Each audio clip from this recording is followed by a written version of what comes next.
L'Afrique reste l'une des régions les plus vulnérables face aux catastrophes naturelles, avec environ 3 milliards de dollars de pertes en 2025. Pourtant, moins de 20% de ces pertes sont couvertes par des assurances. Résultat, des millions de personnes, d'entreprises et d'États se retrouvent sans filet de sécurité face aux chocs climatiques et économiques. Ladies and gentlemen, across our continent, there is a pattern where Mesdames et messieurs, sur tout notre continent, un schéma se répète. Face aux catastrophes, les gouvernements interviennent pour reconstruire.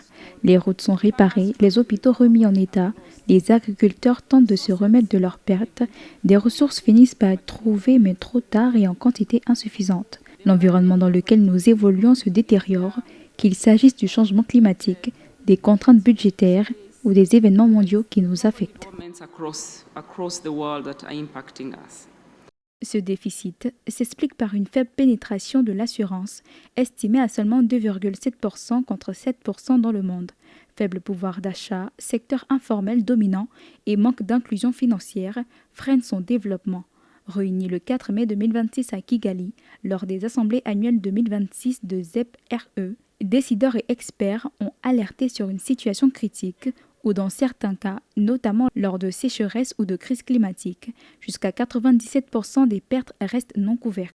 L'assurance devrait jouer un rôle plus important pour absorber ces chocs et réduire les risques économiques. Or, son taux de pénétration demeure faible et le financement des risques sur le continent n'est ni coordonné, ni accessible, ni aussi abordable qu'il le devrait. Depuis plus de 30 ans, la ZEP-RE a bâti une entreprise fondée sur une rigueur de souscription en apportant notre soutien aux assureurs sur tous nos marchés grâce aux capacités et notre expertise technique, tout en maintenant une situation financière solide et d'excellentes notations de crédit.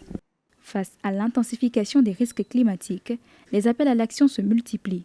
Gouvernements, régulateurs et assureurs sont invités à collaborer pour renforcer la résilience financière. L'assurance n'est plus un produit secondaire, elle devient un levier stratégique pour protéger les populations, stabiliser les économies et soutenir une croissance durable sur le continent.